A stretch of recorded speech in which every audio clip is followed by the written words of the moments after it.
Kaab bin അഷ്റഫിനെ വധിച്ചതാണ് ഇനി ജബ്ബാറിനെ പിടിക്കാതെ പോയിട്ടുള്ള സംഗതി.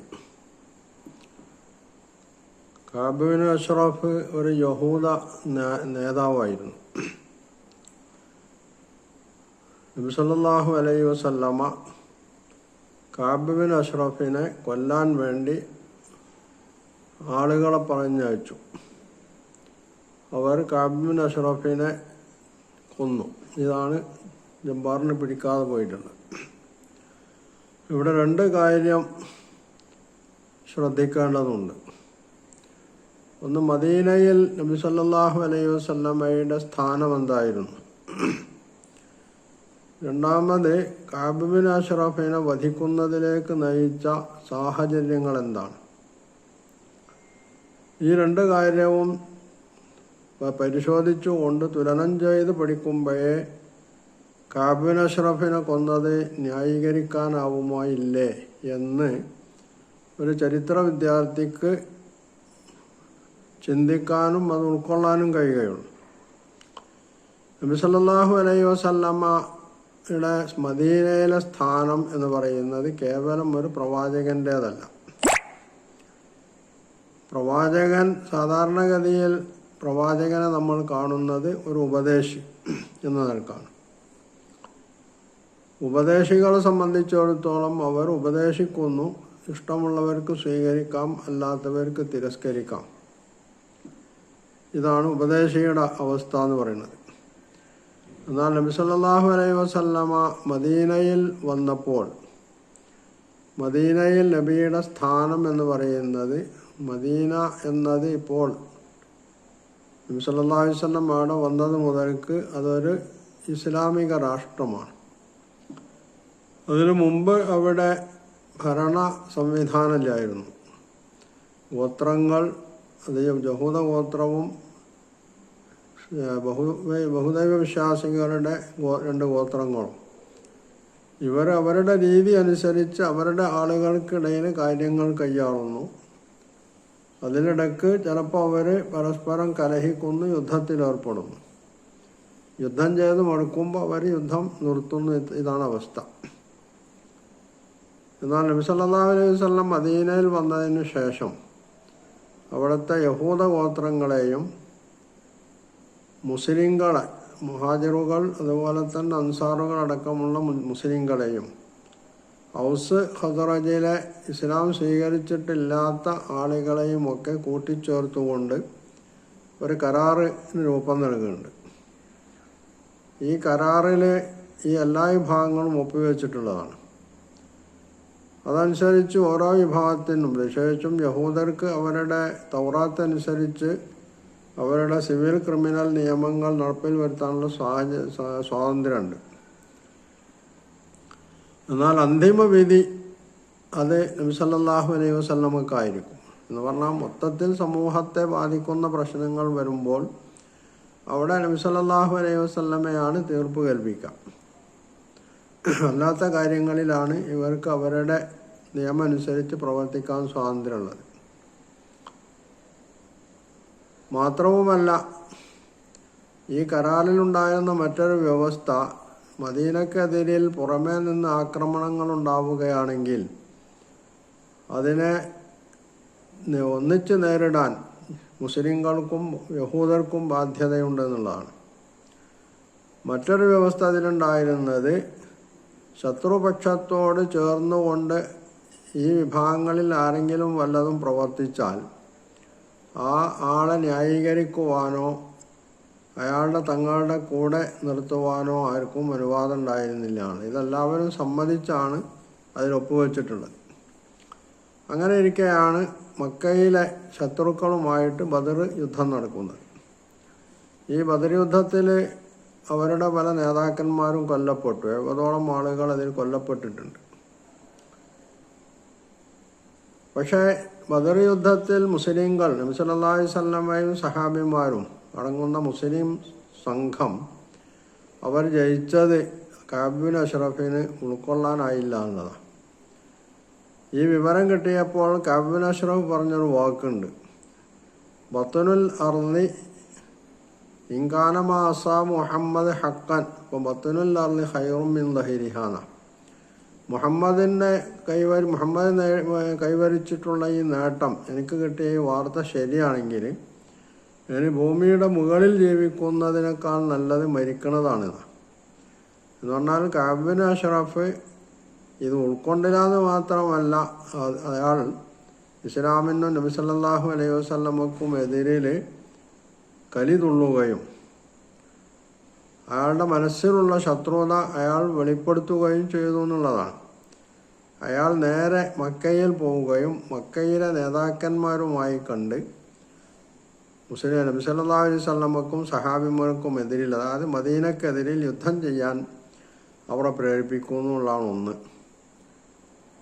രണ്ടാമത്തത്, മദീനയിലെ സ്ത്രീകൾ, അതായത് മുസ്ലിം സ്ത്രീകളെ അപമാനിച്ചുകൊണ്ട് അയാൾ കവിത രചിക്കുകയും അവരെ ഇകഴ്ത്തിക്കൊണ്ട് അത് പാടുകയും ചെയ്യുന്നു.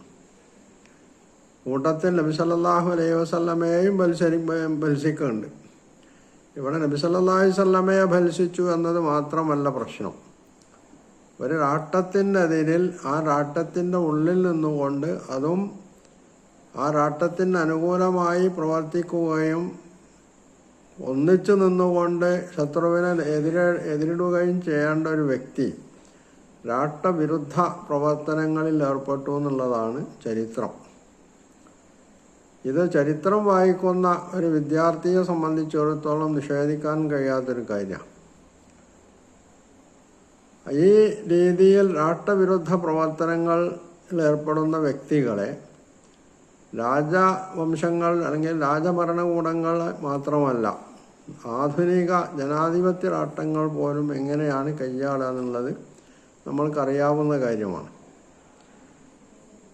അപ്പോൾ ആ നിലക്ക് നബി സല്ലല്ലാഹു അലൈഹി വസല്ലമ മദീനയിലെ രാഷ്ട്രനായകനാണ്.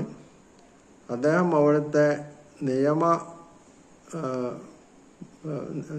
വിധി പ്രസ്താവിക്കുന്ന നിയമജ്ഞനാണ്, അതായത് ജഡ്ജിയാണ്, സർവ സൈന്യാധിപനാണ്. ഇങ്ങനെയുള്ള ഒരു എല്ലാ അധികാരവും കയ്യിലുള്ള ഒരു ഭരണകൂടം രാഷ്ട്രത്തിൻ്റെ എതിരിൽ തിരിയുന്ന രാഷ്ട്രവിരുദ്ധ പ്രവർത്തനങ്ങളിൽ ഏർപ്പെടുന്ന ആളുകളെ സംബന്ധിച്ചിടത്തോളം നമ്മളുടെ ജനാധിപത്യ വ്യവസ്ഥിതിയിൽ പോലും അവർക്കെതിരിൽ കോടതികളും ഗവൺമെൻറ്റും ഒക്കെ നേരിട്ട് കേസെടുക്കുക, എന്നിട്ട് വിധി പറയുക, ശിക്ഷിക്കുക എന്നുള്ള സമ്പ്രദായം, സമീപനം നമ്മുടെ ആധുനിക ജനാധിപത്യ രാഷ്ട്രങ്ങളിൽ വരെയുള്ളതാണ്. അപ്പോൾ ഇവിടെ നബി സല്ലല്ലാഹു അലൈഹി വസല്ലമ കേവലം ഉപദേശിയല്ല, അദ്ദേഹം രാഷ്ട്രനായകനാണ്, ന്യായാധിപനാണ്, സർവ്വസൈന്യാധിപനാണ്. അദ്ദേഹമാണ് ഈ സംഭവം കൈകാര്യം ചെയ്യണത്. അതുകൊണ്ട് അദ്ദേഹത്തിന് എല്ലാ തെളിവുകളുടെയും അടിസ്ഥാനത്തിൽ ബോധ്യമുള്ള ഒരു സംഗതി, കഅബ് ബിൻ അഷ്റഫ് രാഷ്ട്രവിരുദ്ധ പ്രവർത്തനങ്ങളിൽ ഏർപ്പെട്ടിട്ടുണ്ട് എന്നതിൽ ഒരു സംശയവുമില്ല. അത്തരം ഒരാളെ കൈകാര്യം ചെയ്യാനാണ് നബി സല്ലല്ലാഹു അലൈഹി വസല്ലം തൻ്റെ അനുയായികളിൽ നിന്ന് ആരാണ് അതിന് തയ്യാറുള്ളതെന്ന് ചോദിക്കുന്നത്. അതിൽ മുഹമ്മദ് ബിൻ മസ്ലമ എന്ന് പറയുന്ന ഒരാൾ മുമ്പോട്ട് വരുന്നു, ഞാൻ ചെയ്യാം, പക്ഷേ ചില തന്ത്രങ്ങൾ എനിക്ക് പ്രയോഗിക്കേണ്ടി വരും. ഈ തന്ത്രങ്ങൾ എന്ന് പറയുന്നത് വഞ്ചന എന്ന അർത്ഥത്തിൽ ആരും പറയാറില്ല. രാഷ്ട്രീയ രംഗത്ത് വരുമ്പോൾ അതിന് നയമെന്നോ തന്ത്രമെന്നോ ഒക്കെയാണ് പറയാറുള്ളത്. അപ്പോൾ ആ നിലക്കുള്ള തന്ത്രം മെനയാൻ നബി സല്ലല്ലാഹു അലൈഹി വസല്ലം അദ്ദേഹത്തിന് അനുവാദം കൊടുക്കുന്നു. അദ്ദേഹം തൻ്റെ കൂടെ 2-3 ആളുകളെ കൂടി കൂട്ടുന്നുണ്ട്. ഒന്ന് മൽക്കാൻ ബിൻ സലാമ, മൂന്നാമത്തേത് അബൂ നായില, നാലാമത്തേത് Haris bin Aus, Abbad bin Bishr 5, Abu Abs bin Jabr 6. ഈ 6 പേരും കൂടിയാണ് കഅബ് ബിൻ അഷ്റഫിനെ സമീപിക്കുന്നത്. എന്നിട്ട് അയാളോട് തന്ത്രപൂർവം അയാളെ സമീപിച്ചുകൊണ്ട് അയാളെ വീട്ടിൻ്റെ അകത്ത് നിന്ന്, അദ്ദേഹത്തിൻ്റെ കിടപ്പറയിൽ നിന്ന് പുറത്തേക്ക് കൊണ്ടുവരികയും അവിടെ വെച്ച് കൊലപ്പെടുത്തുകയും ചെയ്തു എന്നാണ് ചരിത്രം. ഈ സംഭവത്തെയാണ് മുഹമ്മദ് തീവ്രവാദ പ്രവർത്തനങ്ങളിൽ ഏർപ്പെട്ടു എന്നുള്ള നിലക്ക് ജബ്ബാറിനെ പോലുള്ള ആളുകൾ എടുത്തു പറയാറുള്ളത്. ഇവിടെ രണ്ട് സംഗതിയാണുള്ളത്. ഒന്ന് രാഷ്ട്രവിരുദ്ധ പ്രവർത്തനങ്ങളിൽ ഏർപ്പെട്ടു എന്നുള്ളത്, രണ്ടാമത്തത് സ്ത്രീ വിരുദ്ധ പ്രവർത്തനങ്ങളിൽ സ്ത്രീകളെ അപമാനിച്ചുകൊണ്ട് അയാൾ കവിത രചിച്ചു എന്നുള്ളത്. ഈ രണ്ട് സംഗതിയും യഥാർത്ഥത്തിൽ ജബ്ബാറൊക്കെ പറയുന്നത് അയാളൊരു ജനാധിപത്യവാദിയാണ്. എന്നാൽ ജനാധിപത്യവാദിക്ക് നിൽക്കുന്ന രീതിയിലല്ല ജബ്ബാർ ഈ കാര്യം കൈയാളുന്നത്. രണ്ടാമത്തത് സ്ത്രീകളെ മഹത്വപ്പെടുത്തുകയും അവരുടെ അന്തസ്സ് ഉയർത്തിപ്പിടിക്കുകയും ചെയ്യാന്നുള്ളത് വളരെ അനിവാര്യമായ സംഗതിയാണ്. വേണമെങ്കിൽ ഇസ്ലാം അത് നൽകണില്ല, അതിന് വിരുദ്ധമാണ് ഇസ്ലാം, അല്ലെങ്കിൽ മൊത്തത്തിൽ മതങ്ങൾ എന്നൊക്കെ പറയുന്ന യുക്തിവാദിയായിട്ടുള്ള ജബ്ബാറിനാണ് ഇവിടെ സ്ത്രീകളെ ഈ നിലക്ക് അപമാനിച്ച ഒരു മനുഷ്യനെ കൈകാര്യം ചെയ്തതിൻ്റെ പേരിൽ നബി സല്ലല്ലാഹു അലൈഹി വസല്ലമയെ തീവ്രവാദിയായിട്ട് ചിത്രീകരിക്കുന്നത്. അപ്പോൾ യഥാർത്ഥത്തിൽ വസ്തുതയെ വസ്തുതയായിട്ട് അംഗീകരിക്കുകയും യാഥാർത്ഥ്യത്തെ യാഥാർത്ഥ്യ ബോധ്യത്തോടു കൂടിയും കൈകാര്യം ചെയ്യുകയും ചെയ്യുന്നതിന് പകരം ഇസ്ലാമിനെ എങ്ങനെയെങ്കിലും തകർക്കുക, നബി സല്ലല്ലാഹു അലൈഹി വസല്ലമയെ എങ്ങനെയെങ്കിലും അവഹേളിക്കുക എന്നുള്ള ഒരേ ഒരു സമീപനമാണ് ഇവിടെ ജബ്ബാർ കൈക്കൊണ്ടിട്ടുള്ളത് എന്നതാണ് വസ്തുത. അതുകൊണ്ട് തന്നെ ജബ്ബാറിൻ്റെ ഇത്തരത്തിലുള്ള സ്ത്രീവിരുദ്ധവും ഇസ്ലാമിക വിരുദ്ധവും ജനാധിപത്യ വിരുദ്ധവുമായിട്ടുള്ള സമീപനങ്ങൾ അത് അവഗണിച്ച് ചവറ്റുകൊട്ടയിൽ തള്ളുക എന്നതല്ലാതെ ഇവിടെ മറ്റ് മാർഗമൊന്നുമില്ല എന്നതാണ് വസ്തുത.